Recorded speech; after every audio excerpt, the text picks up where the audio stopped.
পৃথিবীতে খারাপ কিছু কখনোই খারাপ মানুষের সাথে ঘটে না, ঘটে ভালো মানুষের সাথেই।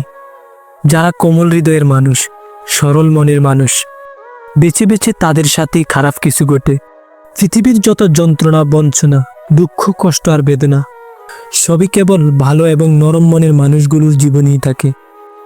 হতাশা, একাকিত্ব আর নিঃসঙ্গতায় জীবন হয়ে ওঠে তাদের দুর্বিষহ।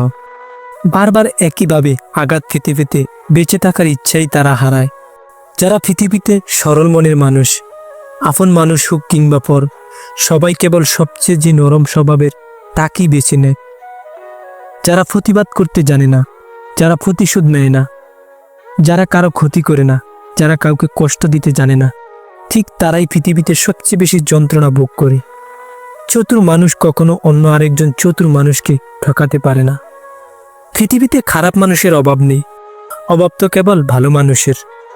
আর এই ভালো এবং সরল মানুষগুলোই নির্মম পৃথিবীতে সবচেয়ে বেশি অপমান, অপদস্থ হয়, সবচেয়ে বেশি কষ্ট ভোগ করে আর সবচেয়ে বেশি অসুখী হয়।